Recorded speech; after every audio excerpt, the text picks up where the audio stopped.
Bom dia a todos. Sejam bem-vindos à teleconferência de resultados do quarto trimestre de 2021 da Redditor São Luís. Estão presentes hoje conosco os senhores Paulo Moll, presidente, Otávio Lascano, vice-presidente financeiro e de Relações com Investidores, Maurício Lopes, vice-presidente executivo, Rodrigo Gavina, vice-presidente de operações e Leandro Reis, vice-presidente médico. Informamos que o evento está sendo gravado e ficará disponível no site de RI da companhia. Após a apresentação inicial, iniciaremos a sessão de perguntas e respostas, quando instruções adicionais serão fornecidas. Antes de prosseguir, gostaríamos de esclarecer que eventuais declarações que possam ser feitas durante a teleconferência relativas às perspectivas de negócio da Redditor São Luís, projeções, metas operacionais e financeiras, constituem-se em crenças e premissas da diretoria, bem como em informações atualmente disponíveis. Considerações futuras não são garantias de desempenho e envolvem riscos e incertezas, pois se referem a eventos e circunstâncias que podem ou não ocorrer. Investidores devem compreender que condições econômicas gerais, condições da indústria e outros fatores operacionais podem afetar o desempenho futuro da companhia e podem conduzir a resultados que diferem daqueles expressos em tais considerações futuras. Agora, gostaria de passar a palavra ao Sr. Paulo Moll, que dará início à teleconferência. Por favor, Sr. Paulo, pode prosseguir. Obrigado. Bom, boa tarde a todos. Queria agradecer aqui a presença de todos aqui no nosso call de resultados. Queria começar com os destaques operacionais aqui do ano de 2021. 2021 foi um ano de muito crescimento. Acho que a companhia conseguiu demonstrar muita resiliência operacional. A pandemia trouxe muitos desafios para a empresa, principalmente no primeiro semestre. A gente conseguiu mobilizar bem os recursos para lidar com essa demanda, também preparar a transição do primeiro para o segundo semestre, com um crescimento expressivo no volume cirúrgico. No ano, o número de pacientes dia cresceu 32%, comparado a 2020. O total de cirurgias cresceu 45%. A gente atingiu uma ocupação de 79,3%, em linha com a média histórica da companhia. Falando aqui do crescimento orgânico e não orgânico, a gente seguiu crescendo dentro do nosso plano de longo prazo. Foram 17 aquisições desde o IPO, somando mais de 2.200 leitos. Isso incluiu a entrada em 4 novos estados. Essas aquisições já foram todas concluídas e estão em diferentes etapas aqui do processo de integração. Na parte orgânica, a gente recentemente concluiu as obras da maternidade Staff e também da expansão do nosso hospital de Osasco, que passa a se chamar Hospital São Luís Osasco, e destacar que a gente ainda tem 40 outros projetos em desenvolvimento, mais de 6.000 leitos em construção. Migrando aqui para a nossa pauta ESG, a gente está publicando o nosso 7º relatório anual de sustentabilidade. A gente ficou bastante orgulhoso com alguns reconhecimentos que a gente recebeu aí ao longo do ano de 2021. Destacar aqui o Prêmio Atitude Sustentável pela Câmara de Indústria, Comércio e Serviços. A gente atingiu 300 milhões de doações para combate à Covid desde o início da pandemia. Tem equipamentos, infraestrutura, serviços e recursos que a gente doou e disponibilizou para o setor público. E destacar também que a gente aumentou em 60% os nossos inventários de emissão de gás de estufa, chegando a 78 unidades em 2021 entre hospitais, clínicas oncológicas. Também queria falar sobre a nossa transação com a Sul América. No dia 14 de abril, os acionistas das duas companhias vão deliberar sobre o acordo que foi anunciado. A gente está muito feliz com esse anúncio. A gente tem uma admiração muito grande pela Sul América, pelos seus controladores e pelo management. Uma empresa de quase 127 anos, de uma trajetória de um sucesso incrível e um parceiro histórico da Redditor. Quer dizer que essa transação ela fortalece as duas empresas, dá uma enorme robustez ao balanço. Estamos falando de uma empresa com receita combinada de mais de 40 bilhões de reais, aumenta expressivamente a nossa capacidade de investimento. E também queria frisar que a estratégia de crescimento da Redditor não muda. A nossa parceria de negócio com mais de 300 operadoras de plano de saúde ela vai permanecer a mesma, nossa estratégia não muda com isso. Da mesma maneira, o management da Sul América já deixou claro que vai manter o seu amplo relacionamento com mais de 1.200 hospitais, com mais de 17 mil médicos. Destacar que as companhias atuam em geografias semelhantes e mais à frente aqui na apresentação o Otávio vai comentar também algumas áreas de potenciais ganhos. E também queria, com muita alegria, destacar que o Patrick Laragotti, após as aprovações, vai passar a integrar o Conselho da Redditor. Então, o Patrick é um amigo, um executivo também de um empresário que a gente sempre admirou. Então, tem muita satisfação de ter ele aqui conosco no Conselho da Redditor. E também queria destacar o desejo da família Laragotti de permanecer dentro do novo negócio, com a totalidade das suas ações. Acho que isso é uma enorme demonstração da confiança no futuro da Redditor e da Sul América. E isso tem muito peso, porque vem de uma família que tem um profundo conhecimento do setor de saúde brasileiro. Eu vou ficar aqui à disposição para as perguntas no final, mas vou passar agora a palavra ao Otávio para seguir com a nossa apresentação de resultados. Otávio. Obrigado, Paulo, mais uma vez. Bom dia a todos. Continuando aqui com o tema Sul América, nós temos plena convicção dos méritos da transação, eu digo a combinação de negócios. E vocês entendem, nós temos um processo em andamento que contempla aprovações de acionistas e de autarquias, enfim, antes que a gente possa ter a transação executada e concluída. E por esse motivo, nós estamos adotando um estilo de comunicação mais conservador. Eu digo, nós estamos falando qualitativamente sobre áreas de sinergias, enquanto a gente aponta o lápis, procede com análises e, eventualmente, mais à frente no processo, a gente divulga dados sobre sinergias em valores monetários. E a gente já enxergou diversas áreas onde a gente pode enfim, gerar sinergias para os acionistas da empresa expandida. Uma área muito óbvia é a potencial otimização da estrutura de capital da empresa expandida, na medida que, eventualmente, a empresa pode utilizar ativos imobiliários para liberar caixa, cash trapped, hoje, dentro de Sul América standalone. Eu digo isso, enfim, Sul América, enfim, tem lá seus requerimentos de capital dentro do negócio onde está inserido hoje. Uma outra área potencial para a liberação de sinergias é a redução do custo de transação entre as empresas. Uma terceira área é a potencial redução do endividamento da empresa expandida, uma vez que, de um lado, o Redditor tem uma estrutura de capital muito conservadora, tem um custo de capital próprio, custo de capital de terceiro muito bem trabalhado, um prazo de endividamento bastante dilatado. E, do outro lado, Sul América é caixa positiva, tem gerado resultados históricos muito elevados, vai contribuir para a empresa expandida com EBITDA significativo.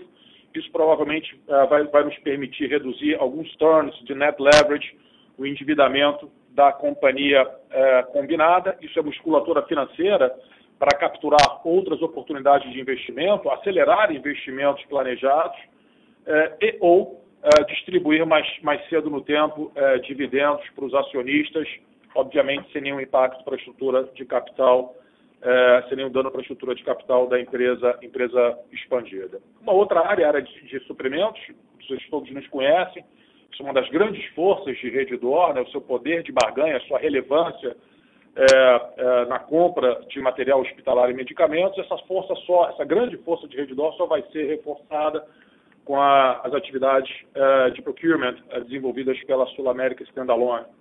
Uma outra área é a oportunidade de de-risk e de aceleração dos nossos projetos de expansão, crescimento orgânico, mais notadamente os greenfields. E, por fim, por óbvio, nós imaginamos ganhos administrativos e outras eficiências fiscais e tributárias que, invariavelmente, a empresa expandida vai poder explorar e, eventualmente, capturar para o benefício de si mesma e de seus acionistas. Então, caminhando aqui à frente na apresentação, eu estou na página 6, indicadores operacionais. Essa página e as próximas duas devem ser, por óbvio, analisadas em conjunto. Eu acho que uma mensagem muito importante aqui é que, apesar da sazonalidade do nosso setor, quando o quarto trimestre de todo e qualquer exercício fiscal tem resultados mais fracos. Nesse ano, no quarto trimestre, essa empresa não teve nenhum aspecto negativo sobre a sua alavancagem operacional. Muito pelo contrário, isso vai ficar óbvio aqui nas afirmações. Então, começando com o gráfico à sua esquerda, nós tivemos um número recorde de cirurgias totais no quarto trimestre de 2021, 107 mil cirurgias, um crescimento de 31,7% frente àquele número reportado para o quarto trimestre do exercício fiscal anterior. Ano contra ano, nós tivemos um crescimento de 45% no número de cirurgias totais da companhia. Esse é um segundo recorde de sequência, né? Recorde trimestral em sequência, recorde histórico da companhia. Isso é evidência muito forte sobre a força do nosso relacionamento com o doutor, a qualidade do pessoal, dos nossos colaboradores, a mão de obra empregada e da tecnologia embarcada em nossas unidades. No gráfico à sua direita, para que não reste dúvida, nós apresentamos a mesma informação no conceito de Same Hospital Sales.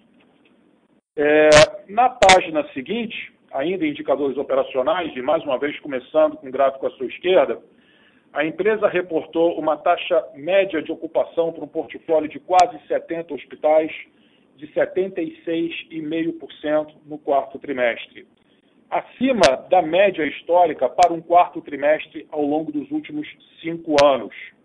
A empresa também reportou volumetria, produção, medido como paciente dia, de 616 mil pacientes dia. Destaque para um aumento de 7,2% do número de pacientes dia não relacionados à Covid, isso trimestre contra trimestre. É um recorde da companhia, 590 mil pacientes dia, mais uma vez pacientes não relacionados à Covid, na verdade um segundo recorde histórico em sequência trimestral.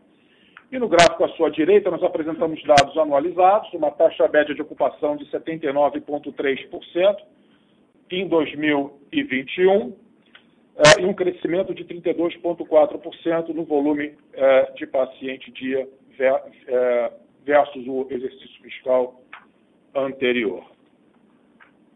Na próxima página, nós apresentamos a atualização sobre dados Covid. A companhia, mais uma vez, teve competência corporativa enorme para preencher espaços deixados pela redução dos pacientes dia, casos de Covid, o número recorde de cirurgias, o número recorde de pessoas entrando pelas nossas emergências, mais de 1,2 milhão de atendimentos nas nossas emergências no quarto trimestre do ano passado. Em 2021, nós tivemos 55 mil pacientes Covid dentro das nossas unidades. Desde o início da pandemia foram 80 mil pacientes.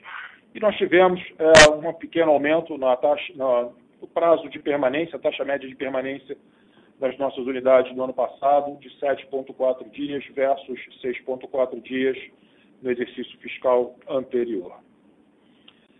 Bom, a próxima página, como sempre, começando com o gráfico à sua esquerda, a empresa reportou ao final do quarto trimestre de 2021 leitos operacionais, 8.946 leitos, quase 200 leitos operacionais a mais do que fora reportado por terceiro trimestre desse mesmo exercício fiscal.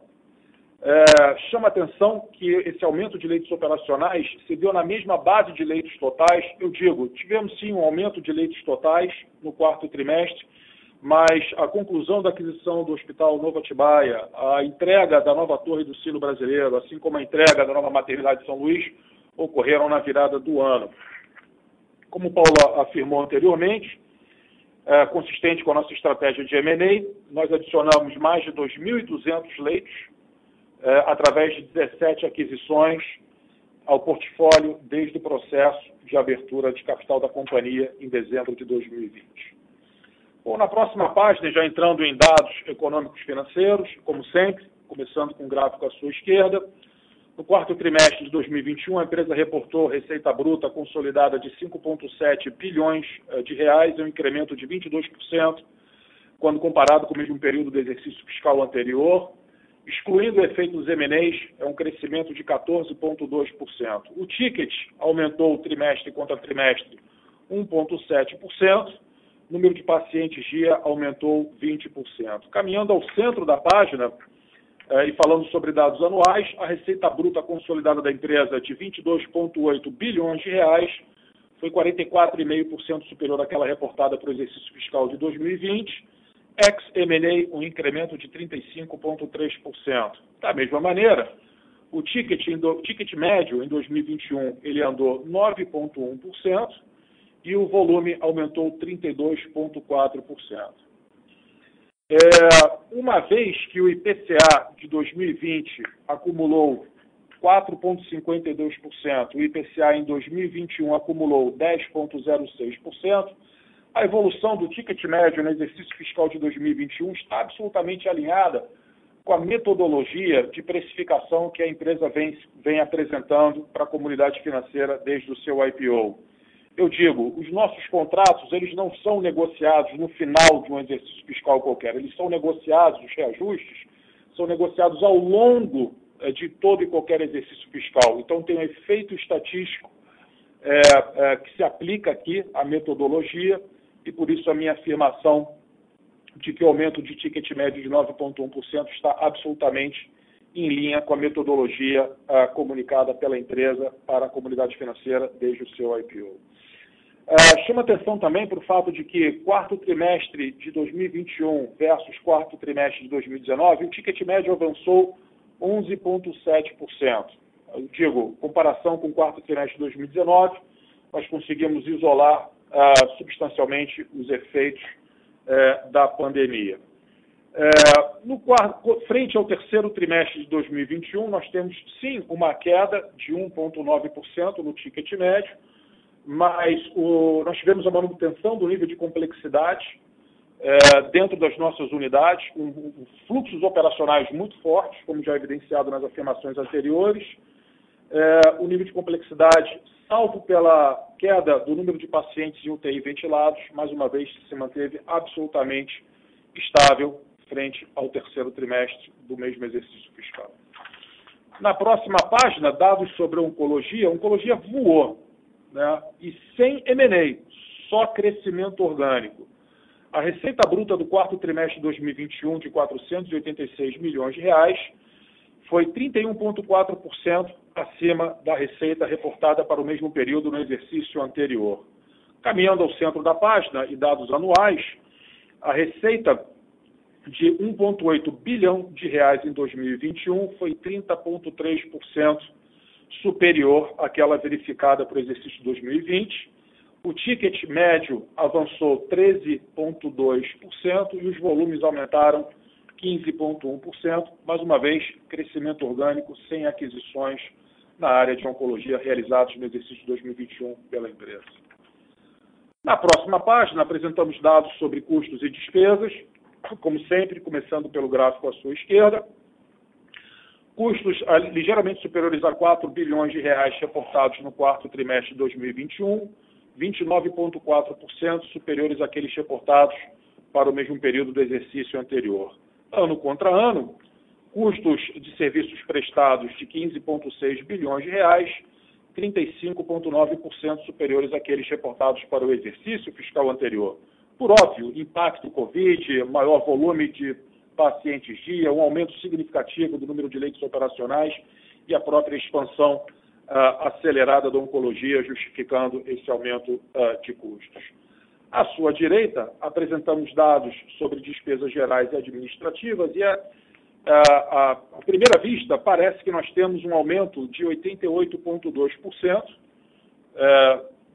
no quarto trimestre de 2021, quando comparado ao quarto trimestre de 2020, mas quando nós fizemos os ajustes necessários para poder comparar laranja com laranja e consideramos as provisões para a SOP, que no exercício de 2020 foram realizadas em maio daquele exercício fiscal, e o cancelamento das provisões para o pagamento de PLR referentes ao quarto trimestre de 2020, nós temos absoluta estabilidade nas despesas gerais administrativas da companhia no quarto trimestre de 2021, quando comparado com o mesmo período do exercício fiscal anterior.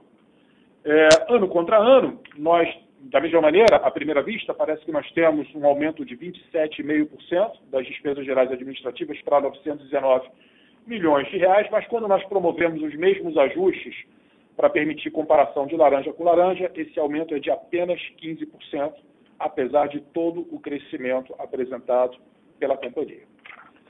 A próxima página, entrando em EBITDA, a empresa reportou um EBITDA no quarto trimestre de 21 de 1.260 bilhões de reais. Esse aumento de 24%, quando comparado com o mesmo período do exercício fiscal anterior, uma margem EBITDA de 24,6%. Ano contra ano, o EBITDA de 4,9 bilhões de reais apresenta um crescimento de 97% frente ao EBITDA contábil reportado por exercício fiscal anterior, uma margem de 24%. À sua direita, dados sobre EBITDA ajustado. A companhia reportou no quarto trimestre um EBITDA ajustado de 1.285 milhões de reais, uma margem de 25%. Em valores monetários, uma redução de aproximadamente 230 a 240 milhões de reais de EBITDA ajustado frente ao terceiro trimestre de 2021. Isso se deve substancialmente por uma redução de despesas extraordinárias com pacientes Covid, de 173 milhões de reais no terceiro trimestre de 2021 para 68,7 milhões de reais no quarto trimestre de 2021.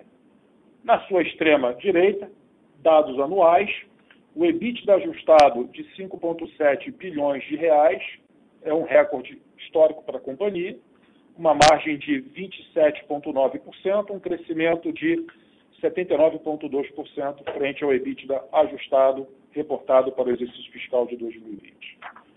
A próxima página, lucro líquido. A empresa reportou um lucro líquido no quarto trimestre de 419 milhões de reais, um crescimento de 38,5% frente ao mesmo período do exercício fiscal anterior. No ano, um lucro líquido de quase 1,7 bilhão de reais, 265% superior àquele reportado para o exercício fiscal de 2020.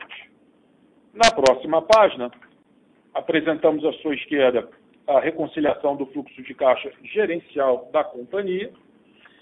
Então, partindo de um EBITDA contábil reportado de 4,9 bilhões de reais, nós temos variação de capital de giro de 2,2 bilhões de reais. O capital de giro cresce na medida que a empresa cresce a 44%, né, o top line cresce 44%. Nós temos outros itens de balanço menos relevantes de 15,6 milhões de reais. Nós temos arrendamentos e aluguéis no montante de 568 milhões de reais e impostos recolhidos de 356 milhões de reais, resultando num fluxo de caixa operacional de 1.740 bilhões de reais, um crescimento de 75% frente ao fluxo de caixa operacional reportado para o exercício fiscal anterior. Chama a atenção dos senhores para o fato de que, nos últimos 2 anos, a empresa investiu em M&A, em projetos de crescimento orgânico, mais de 7 bilhões de reais, quase 8 bilhões de reais. Na medida que a incorporação e as sinergias são liberadas, eu digo, advindas de todos os M&As, e na medida que nós passamos pelo processo de ramp-up de todos os projetos relacionados com crescimento orgânico, obviamente esperamos um crescimento exponencial do fluxo de caixa operacional da companhia. À sua direita, apresentamos prazo médio de recebimento, prazo médio de estoque e pagamento. A companhia teve, ao final de 2021, 121 dias de recebíveis, 54 dias de estoque e 42 dias de prazo médio de pagamento. Nós entendemos que no momento em que o sistema como um todo, o segmento como um todo, tem sinistralidade mais elevada, é natural que tenhamos essas variações de capital de giro. Chama a atenção dos senhores para o fato de que o risco de crédito das nossas contrapartes, do nosso conta a receber, é tão bom quanto possível nesse país. Muito provavelmente todos nós temos relacionamento bancário com as fontes pagadoras inseridas dentro dos grupos econômicos que representam os nossos parceiros históricos para a companhia.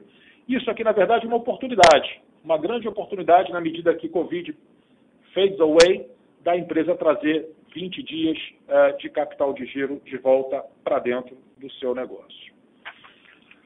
Última página, antes da gente abrir o espaço para pergunta e resposta, falando sobre endividamento, como sempre, começando pela esquerda, a empresa reportou uma dívida bruta de 25,2 bilhões de reais, um prazo médio de aproximadamente 6 anos.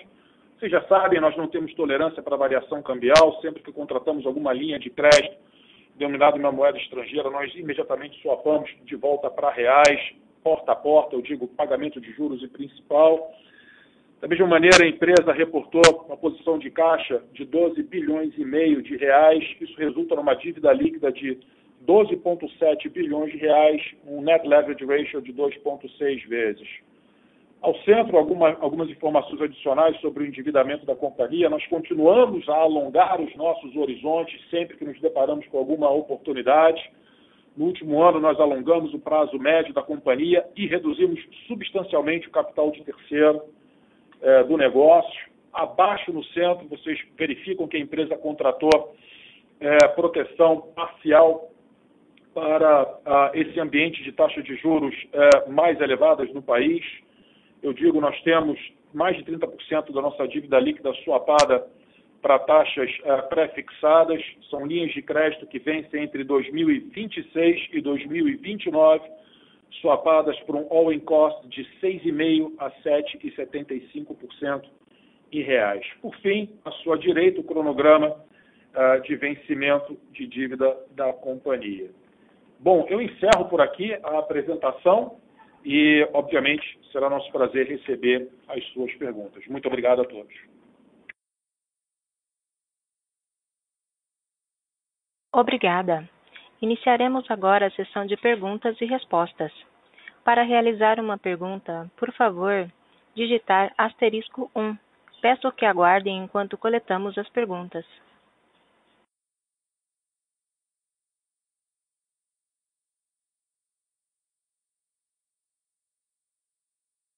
A senhora Eugênia Cavaleiro, do Banco JP Morgan, gostaria de fazer uma pergunta. Boa tarde, Paulo. Boa tarde, Otávio. Tudo bem com vocês? São duas perguntas aqui do nosso lado. A primeira é em relação ao ticket médio. Então, vocês colocaram lá no release que cresceu aí uns 2% ano contra ano quando a gente olha para o trimestre. Queria saber como que os hospitais adquiridos impactaram esse número e quando que a gente pode esperar ver um ticket crescendo aí acima da inflação, como era o esperado para a companhia. E a segunda pergunta, acho que o Otávio falou bastante aí sobre as fontes de sinergia que vocês veem potenciais com a Sul América.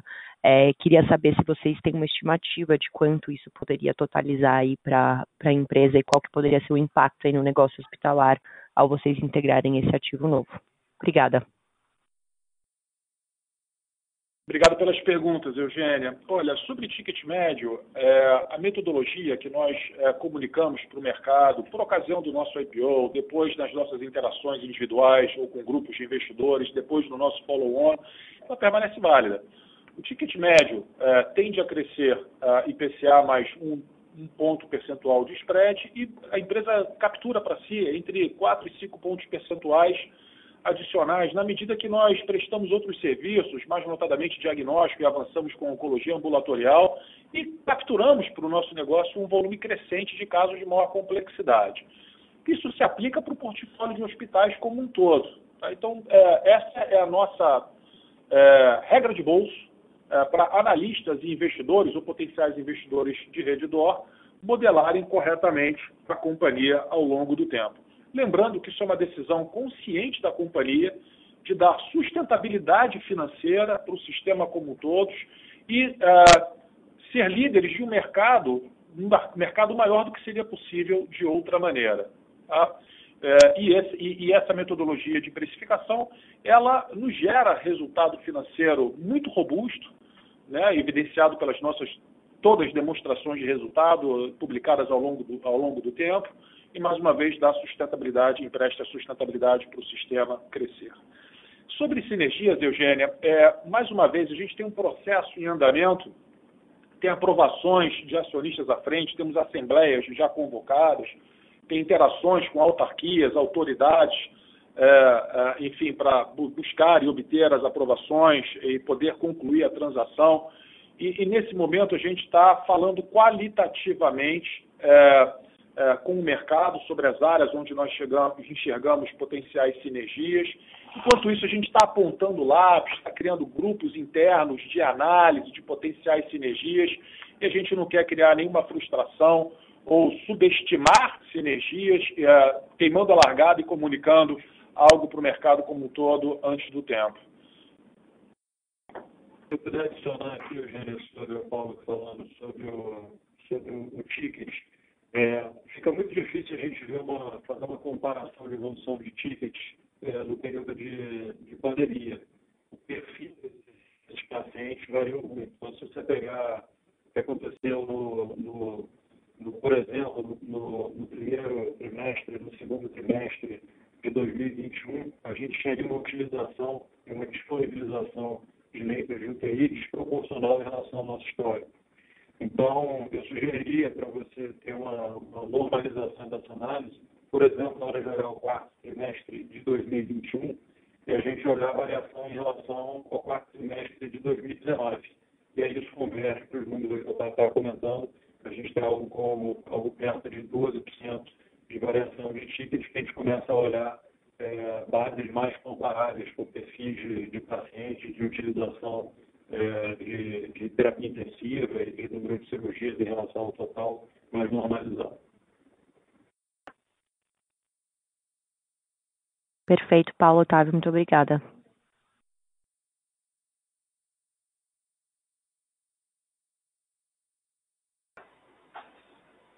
A nossa próxima pergunta vem de Ian Seskin, Banco BTG Pactual.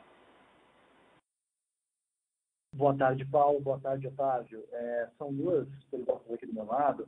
A primeira sobre capital de giro, prazo médio de recebimento. Eu acho que fica muito claro pela fala do Otávio, que vocês veem essa oportunidade de trazer os prazos médios de recebimento para os níveis históricos, mas eu queria só saber se vocês já percebem essa retomada no primeiro trimestre aqui de 2022, ou se vocês imaginam que isso vai ser mais gradual, tá? Essa é a primeira. E a segunda é sobre a agenda de redução de custos e despesas para 2022. Quero entender se vocês acham que existe espaço aí para compensar essa inflação de custo mais alta do setor. Tá bom? É isso, pessoal. Muito obrigado. Legal, Samuel. Vou falar do capital de giro. Como o Otávio já colocou, ao longo de 2021, de fato, com o aumento da sinistralidade para várias operadoras, a gente teve, seja por negociações pontuais, seja por alguns atrasos, a gente teve um alargamento aí do número de dias do nosso conto a receber. A gente está trabalhando bastante para que isso volte aos patamares históricos. A gente já vê nesse início de 2022 uma estabilidade, mas vamos buscar a partir do segundo, terceiro trimestre que a gente consiga ter efetivamente uma redução desse número de dias. Por enquanto que a gente vê uma inversão de tendência, uma estabilidade, mas ainda aquém aí da melhora que a gente vai buscar ao longo de 2022. Sobre a parte de gestão aqui das despesas, a gente tem feito também um trabalho bem rígido aqui, já desde os nossos orçamentos com as unidades, principalmente em áreas, obviamente, não assistenciais. A gente tem olhado bastante aqui, tem um projeto importante aqui na companhia chamado Projeto Compartilha, que a gente tem olhado indicadores área por área, todas as áreas de apoio, e vem buscando as melhores práticas e tem bastante oportunidade de ganho de eficiência que a gente vai buscar aí ao longo do ano de 2022. Uma outra linha que já apresenta alguma melhora, mas não ainda volta aos patamares históricos, é a parte de insumos, de materiais hospitalares e medicamentos. A gente, de fato, teve uma inflação, acho que é um fenômeno não só no Brasil, na mundial, teve uma inflação desses itens que foi fora dos padrões normais.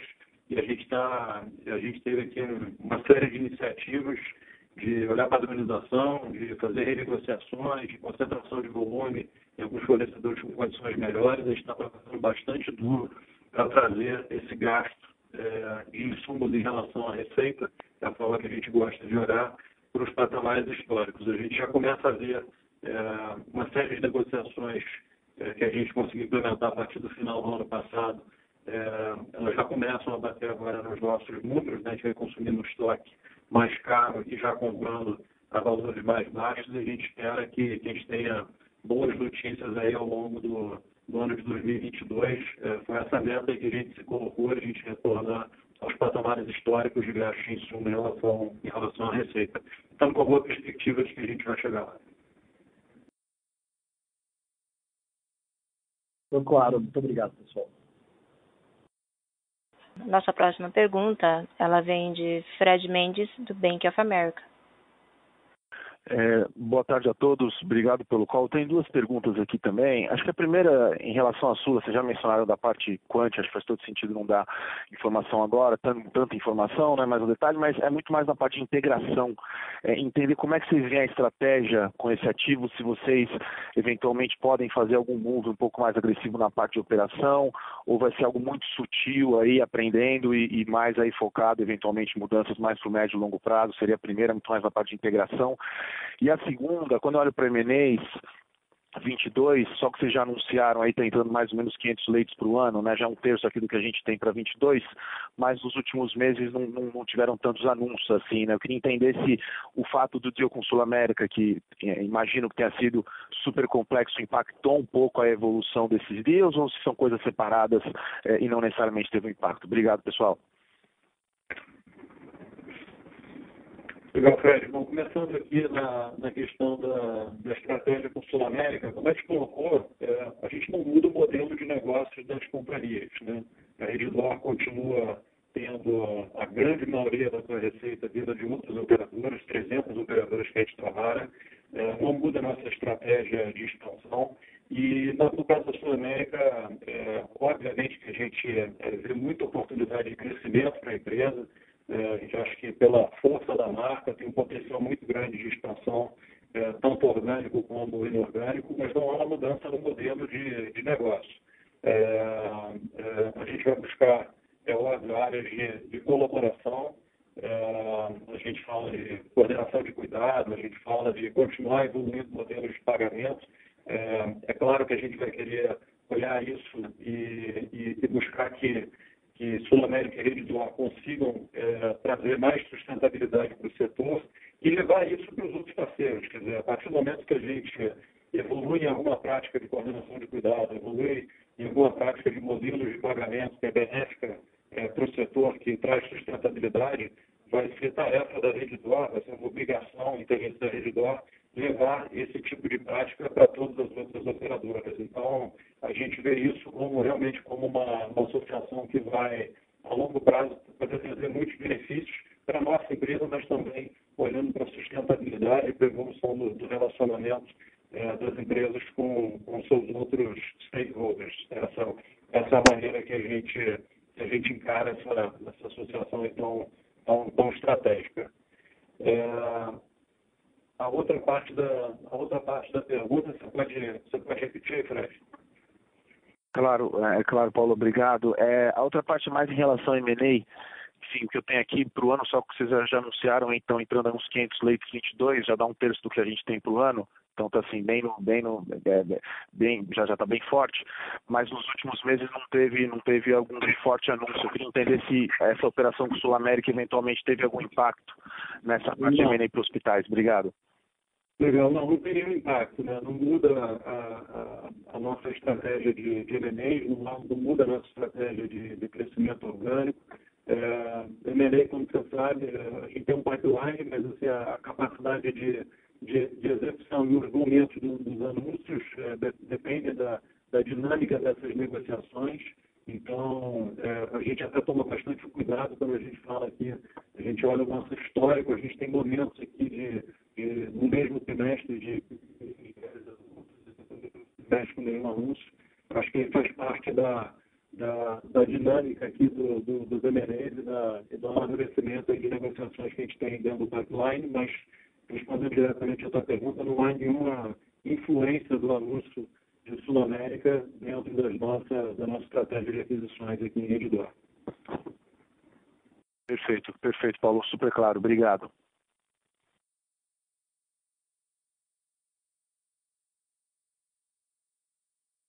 A nossa próxima pergunta vem de Gustavo Miele, da Goldman Sachs. Boa tarde, Paulo, Otávio, demais diretores. Obrigado pela apresentação. São duas perguntas rápidas aqui do nosso lado. A primeira delas, eu queria ouvi-los um pouco mais em relação ao business de oncologia, né? O Otávio fez um destaque interessante em relação a essa divisão na apresentação dele. E acho que é bacana notar que a performance forte, orgânica, né, como o Otávio destacou, ela não se dá só em volumetria, mas ela se dá bastante em preço, né? O que sugere aí que o relacionamento da companhia com as fontes pagadoras nesse nicho também está indo muito bem.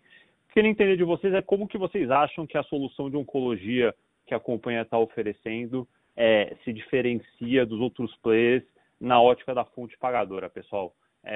E assim, se vocês até acham que à medida que a companhia se verticaliza cada vez mais no serviço de oncologia, vocês podem ganhar um pouco mais de tração nesse business, e se vocês acham que de repente tanto a verticalização como um protocolo super bem definido pode fazer com que vocês, enfim, ganhem um pouco mais de market share as time goes by aqui. Então, acho que queria entender um pouco como que a estratégia de oncologia, se amarra aqui no business. E uma segunda pergunta, pessoal, aqui do meu lado, queria cruzar dois pontos que acho que já foram destacados aqui pela apresentação de vocês, né? Tanto a questão de MatchMed quanto a questão de working capital. Quando a gente mergulha aqui no COGS, a gente nota que o MatchMed ele tem, acho que uma volatilidade menor do que outras linhas, né? E acho que vocês já até comentaram um pouco a dinâmica. Mas quando a gente vai olhar o working capital da companhia, os dias de pagamento aqui para fornecedores, eles parecem ter abaixado um pouquinho. Queria entender só se de repente a negociação aqui com esses fornecedores ele está migrando mais por uma redução de prazo de pagamento em detrimento ao aumento de preço, ou se as variáveis elas não conversam entre si. Se de repente essa pressão aqui em fornecedores ela se dá por algum outro motivo que eu gostaria de ouvi-los a respeito. Então, um pouco isso, né? Estratégia de oncologia, verticalização e protocolo, e essa dinâmica cruzada MatchMed e working capital. Obrigado, pessoal. Legal, Gustavo. Vou começar aqui com a parte de oncologia e depois vou passar a segunda parte aqui do working capital, da parte de fornecedores aqui para o Otávio comentar. Como você vê, colocou, a gente vem tendo um crescimento importante na oncologia. Ela é bastante estratégica na medida que a gente tem uma integração grande entre as nossas clínicas de oncologia, entre os nossos serviços e os nossos principais hospitais. Eu acho que esse é o nosso grande diferencial. Sua pergunta foi onde é que a gente se diferencia. É você ter um serviço de oncologia completa, você ter um centro de câncer, você ter a capacidade de fazer a quimioterapia, a radioterapia, a cirurgia, a radiologia intervencionista. Eu acho que esse é o grande diferencial que a gente passou a ofertar e levar esse conceito Brasil afora. Então, sob a liderança aqui do Paulo Hoff, a gente já saiu em todos os estados onde a gente adquiriu hospitais, a gente conseguiu montar serviços que são serviços de referência nessas cidades, e todos eles com essa integração que eu comentei com os serviços hospitalares. O que cria um diferencial muito grande para a qualidade do serviço em si, para a sua atratividade dos melhores profissionais dentro da oncologia, e também beneficia o hospital, porque você acaba trazendo também as cirurgias oncológicas, que são cirurgias complexas. Então, o nosso crescimento tem sido um crescimento expressivo e orgânico. A gente entendendo que é explorar cada vez melhor essa enorme base de hospitais que a gente tem, crescendo esses nossos serviços atrelados aos hospitais, agregando mais oncologistas aqui, mais nomes de grande referência, tem sido a melhor estratégia. Sobre ticket, isso daqui se dá, é uma dinâmica própria da oncologia, se dá pelo lançamento de novas drogas. É a área na medicina onde você tem mais lançamentos e mais investimentos da indústria, e isso vem impactando, obviamente, aqui os tickets, dado que essas novas drogas, ainda sob patente, elas têm preços acima das drogas anteriores. Então, isso é uma dinâmica própria dentro da oncologia, o que a gente vem buscando, em parceria com as operadoras, é ter protocolos cada vez mais padronizados para toda a rede. A gente tem o fato aqui de ter essa integração que eu comentei e liderança forte aqui do Paulo Hoff. A gente tem tumor boards, onde a gente discute todos os casos, com todas as unidades pelo Brasil e tem a capacidade de oferecer protocolos muito bem definidos, com alta qualidade, mas obviamente também olhando o custo-efetividade, as indicações e as pertinências. Vou passar agora para a segunda parte aqui para o Otávio falar dos fornecedores. Maravilha, Gustavo, Paulo. Gustavo, a empresa tem um custo de capital de terceiro muito baixo, né?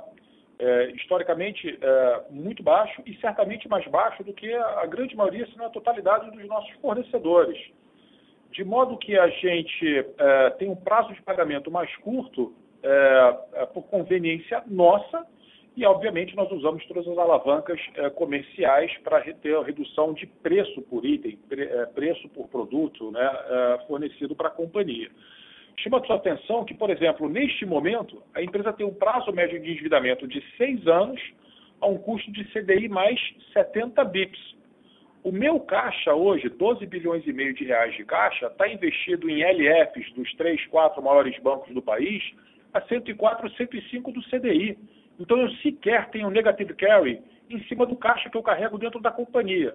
Mais uma vez, é a nossa conveniência utilizar um prazo mais curto de pagamento, porque certamente nós temos um custo de capital de terceiro mais baixo que a grande maioria, se não a totalidade dos nossos fornecedores. É nossa conveniência. Inclusive, ano contra ano, o prazo está caindo. Tá? O prazo médio de pagamento está caindo. Está claro, Otávio e Paulo. Obrigado pelas respostas. Imagina, Gustavo, super bem-vindo.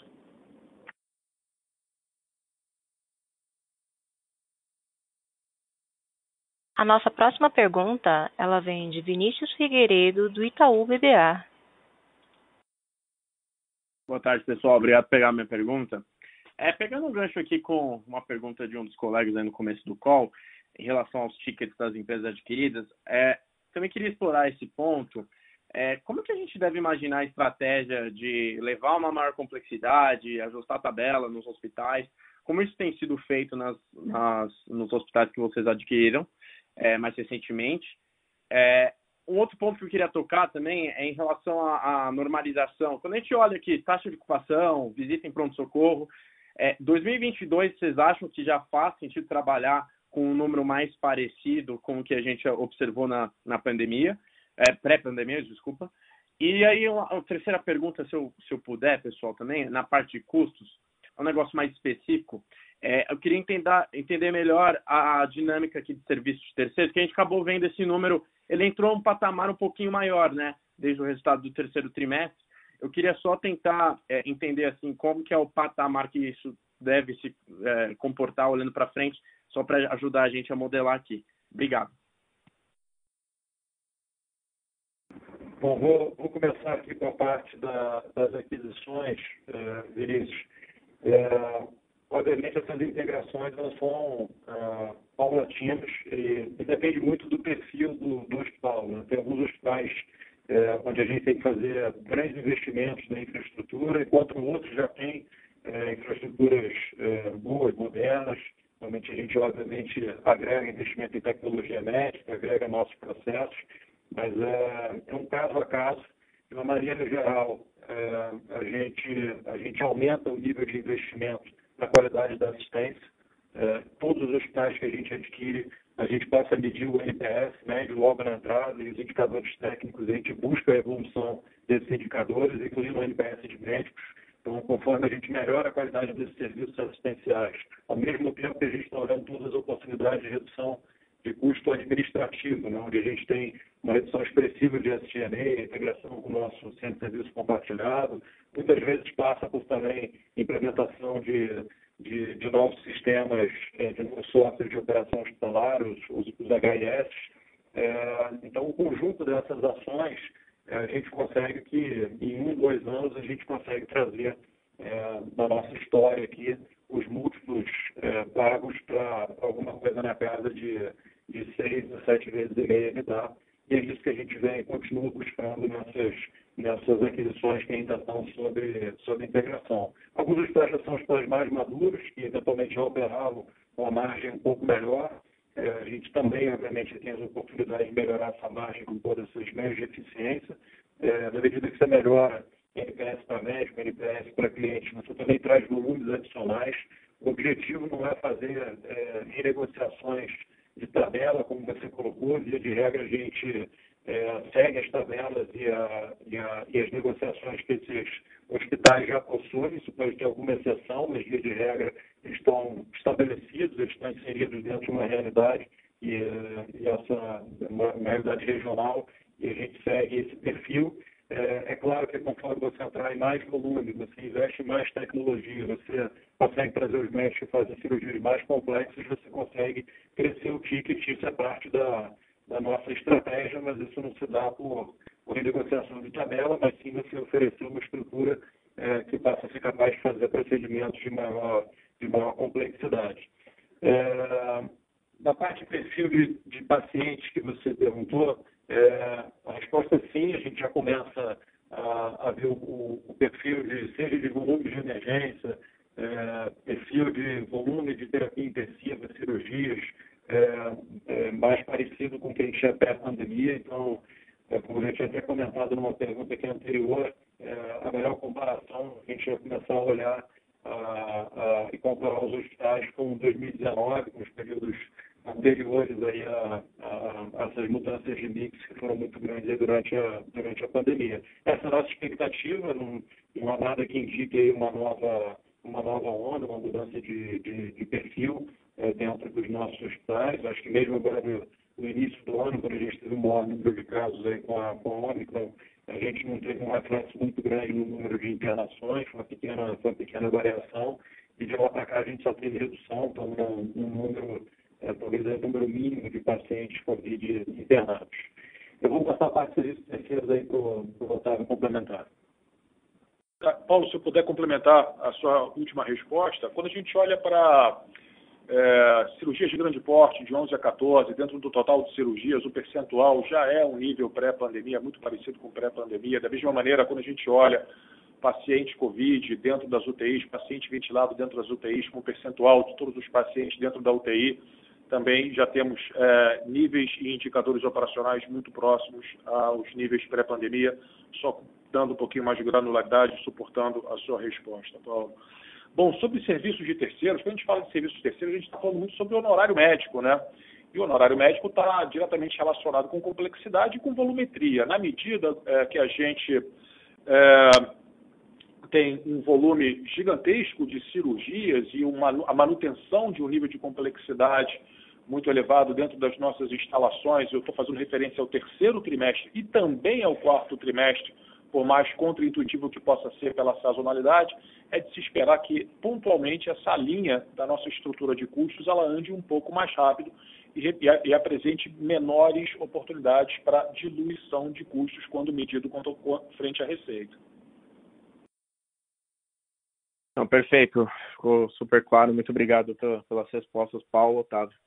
Boa tarde. Imagina, sempre bem-vindo, meu amigo.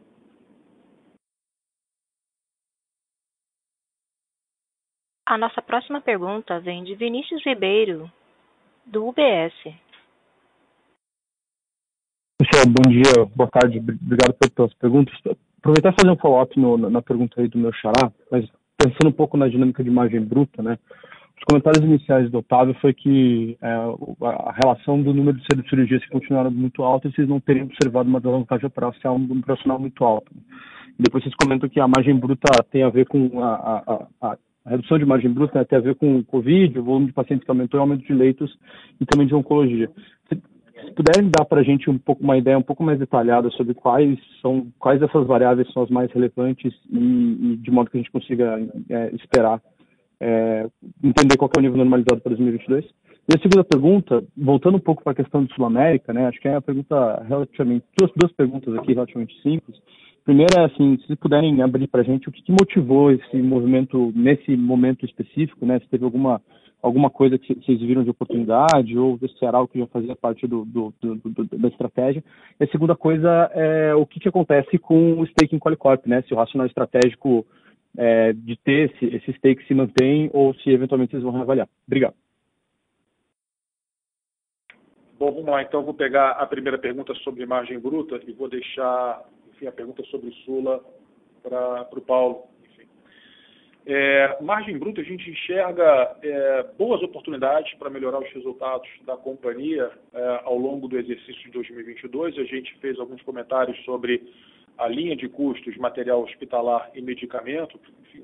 Difícil até expressar para você o número de horas, o esforço, o envolvimento dos executivos atacando esse tema desde o final do terceiro trimestre do ano passado, e nós temos, enfim, elevadas expectativas de ganhar alguns pontos percentuais adicionais de margem, na medida que o tempo passa e a gente tem sucesso frente às negociações com centenas, milhares de fornecedores e prestadores de serviço. Chama a sua atenção também porque a gente ainda tem algum número elevado de redundâncias impostas às nossas operações por conta do advento pandemia. Eu vou dar um exemplo aqui extremo para ficar bastante claro: a separação de fluxos operacionais paciente COVID e pacientes não COVID, a frequência de uso de um sem número de itens relacionados a EPI e coisas do gênero, e na medida que a pandemia fades away e se torna um evento mais endêmico do que uma pandemia, obviamente isso também representa a oportunidade para a gente trazer a margem bruta da companhia para os níveis históricos, níveis mais elevados, isso ao longo de 2022.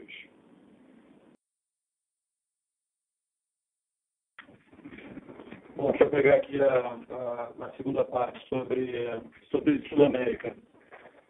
A gente sempre teve, como eu falei, uma admiração enorme por essa empresa centenária, uma das marcas mais reconhecidas aí da área de seguros, em especial do seguro de saúde. O fato, obviamente, da Sul-América ter, ao longo do tempo, se desinvestido de outras áreas e se tornado aí mais focalizada na saúde, tornou essa transação mais atrativa para a Redditor, no momento que acho que a gente conseguiu fazer ela de uma maneira, mesmo pagando um prêmio importante para os acionistas da Sul-América, super accretive, e ainda com todas as sinergias que mais à frente, com mais detalhes, a gente vai ter a oportunidade de conversar com vocês. A gente sempre colocou que a gente tem uma preocupação e um foco muito grande em trazer sustentabilidade para o setor. Então, essa aquisição está em linha com essa estratégia de longo prazo. O propósito aqui nosso da Redditor é dar mais acesso, para mais brasileiros à medicina de qualidade. E, como eu coloquei, o fato da gente ter uma vez aprovado, a gente ter essa operação de seguro de saúde dentro do grupo, ela vai possibilitar que a gente evolua em forma de se relacionar, em gerar mais valor ao paciente, em gerar mais cuidados de prevenção, e isso, na nossa missão aqui, na nossa visão, a gente vai evoluir com a Sul-América, mas vai servir também como pilotos que a gente possa testar e o que funcionar a gente levar para o restante do mercado. Uma preocupação muito grande que a gente vai ter é como é que a gente evolui também com outras operadoras da nossa relação, de maneira a trazer mais sustentabilidade, mais previsibilidade e mais acesso, como eu coloquei, à medicina de qualidade. Sobre o nosso investimento lá na Qualicorp, nós não somos controladores da companhia, já existem outras situações similares de investidores que também têm investimentos em empresas de seguro-saúde. Então, nós entendemos que a gente vai continuar como participantes minoritários dentro do quadro de acionistas da Qualicorp. Perfeito, Otávio, Paulo, claríssimo. Muito obrigado pela resposta.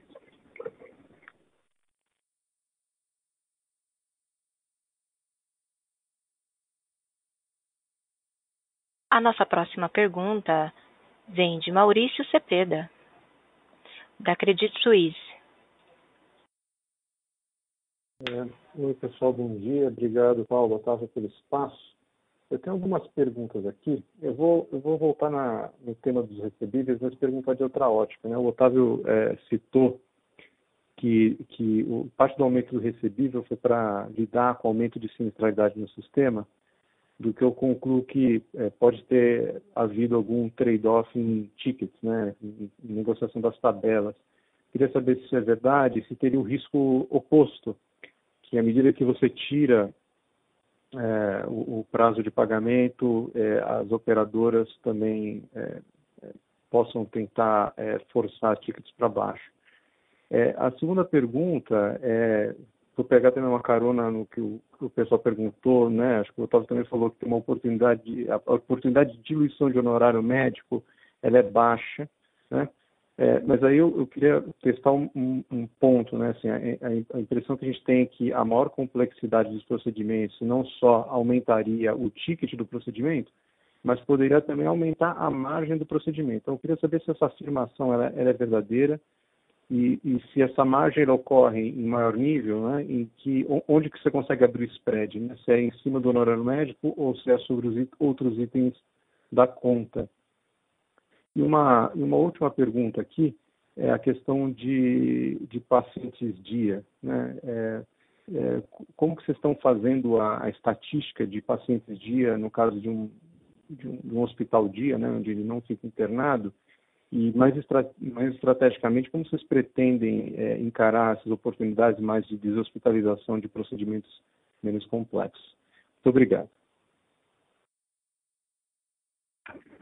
Bom, vou começar por aqui, Santana. Depois o Otávio complementa.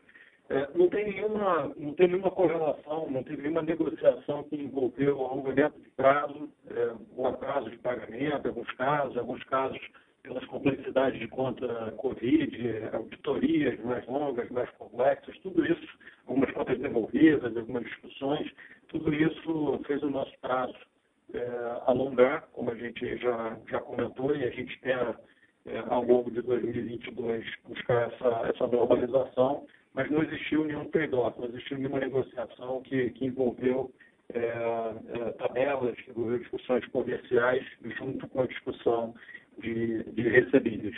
Tá?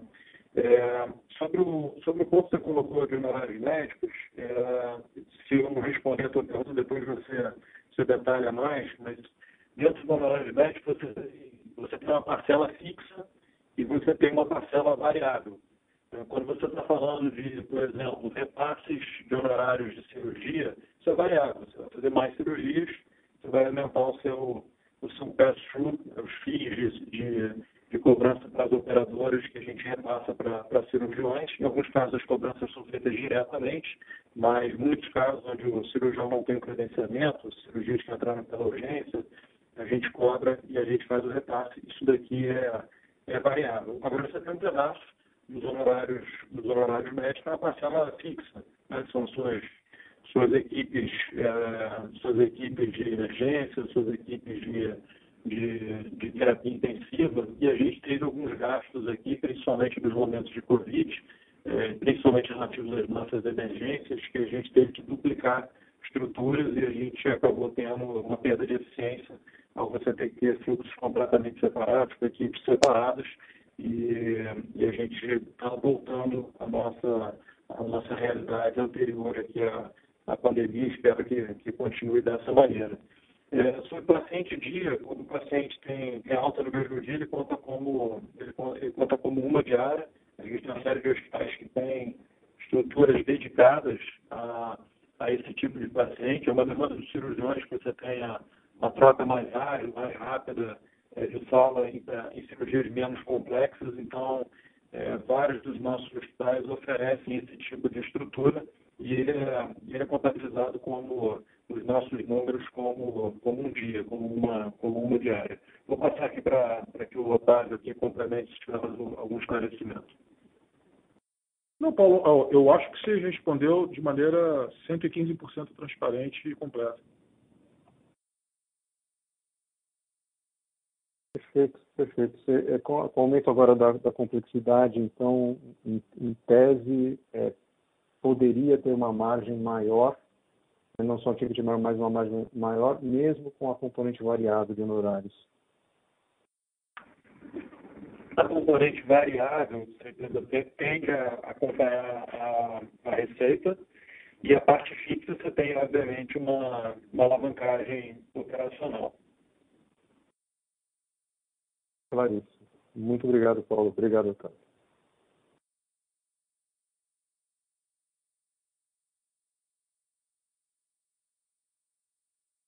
A nossa próxima pergunta vem de Ricardo Boiati, do Banco Safra. Oi, pessoal, tudo bem? Boa tarde. Mais um follow-up aqui, na verdade, com relação à associação com a Sula, tá?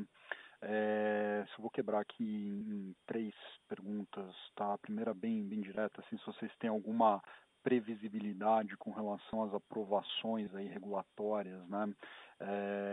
Que enfim, as companhias dependem, né, para concluir essa aquisição com relação ao timing, né, dessas aprovações. A segunda pergunta é com relação à estratégia mais de longo prazo, né, da companhia nesse segmento de subscrição, né, de seguros. Né, a Sul América ela tem um posicionamento muito bom, né, muito diferenciado, mas quando a gente traça um paralelo com a Redditor, né, no segmento de hospitais, a Sula ela está bem distante, né, de ter uma posição dominante, né, de uma liderança em conteste aí no setor, né. Então a minha pergunta é a estratégia de longo prazo da companhia é buscar essa liderança também em seguros, né, com movimentos de crescimento orgânico e inorgânico, enfim, qual que é a ambição aí, né, nessa nova área de atuação da companhia. E por último, né, associado também a esse tema, a gente está vendo um movimento de consolidação, né, que vem se acelerando aí, tanto na parte de prestadores de serviços, né, médico-hospitalares e também na parte de seguros, né. Então, como é que é a visão de vocês, né, com relação ao futuro aí do setor, né, de saúde, né, com menos players maiores, de que maneira isso pode mudar, né, impactar aí, inclusive o ambiente competitivo no setor de saúde, olhando para frente? Obrigado, pessoal. Legal, Ricardo. Vamos lá, vou por partes aqui. Sobre aprovações, paralelo que a gente pode fazer aqui com outras operações que a gente possa chamar de similares. Isso nos leva, não quero aqui precisar uma data, né, nem assumir aqui nenhum compromisso, né, obviamente tem que seguir o rito aí de cada regulador, né, seguir as suas aprovações, mas a gente imagina ter essas aprovações dentro desse ano e poder concluir a transação dentro desse ano. Sobre estratégia de crescimento, acho que a Sul América vem tendo muito sucesso, né, de crescimento orgânico e também com aquisições, né? Fez a aquisição da Paraná Clínicos, fez a aquisição mais recente da Som, tem um management que a gente admira muito e, obviamente, sendo agora parte de uma vez aprovada a transação, parte de um grupo maior, é claro que a gente espera que a gente consiga ainda fortalecer, dar mais dinâmica a esse crescimento da companhia e as suas eficiências. A última parte sobre o setor se tornando um setor com grupos maiores, acho que isso é necessário, a gente viu isso acontecer fora do Brasil, passa por você ter escala, você trazer eficiência para dentro do setor de saúde. Isso já tinha acontecido há mais tempo dentro da parte dos planos de saúde, né? A gente foi ver uma redução importante do número de operadoras no Brasil, e na parte hospitalar vem acontecendo a mesma coisa, né? Com algum atraso, mas é a mesma dinâmica, ainda tem muita consolidação para acontecer na nossa visão. O Brasil ainda é um país de hospitais pequenos, né? Então, em média, o hospital brasileiro é de 60 leitos, é difícil imaginar um hospital de 60 leitos tendo viabilidade econômica, então a gente entende que são processos que vai continuar e que é positivo na medida que você tendo players maiores e com mais escala, você vai ter mais eficiência para dentro do setor de saúde, mais capacidade de você diluir custos, mais capacidade de você ter protocolos e controles dos indicadores de qualidade. Enfim, mais uma vez, é o que a gente viu acontecer pelo mundo e o Brasil está seguindo esse mesmo caminho, mas ainda um processo que vai demorar muitos anos, eu acho que tem muita consolidação à nossa frente aí para acontecer. Tá ótimo, Paulo, obrigado. Obrigado, Ricardo.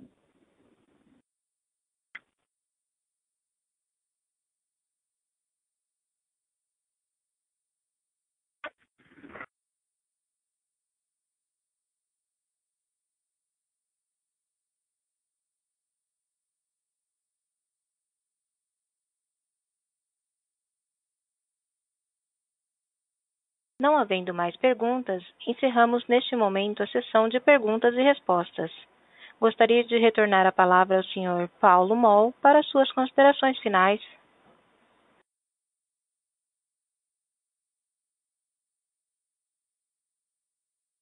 Bom, em nome do Paulo, em nome da empresa, todos os executivos, nós agradecemos mais uma vez a oportunidade de dividir com vocês os nossos resultados, os nossos planos de negócio. Enfim, um abraço a todos, bom resto de semana.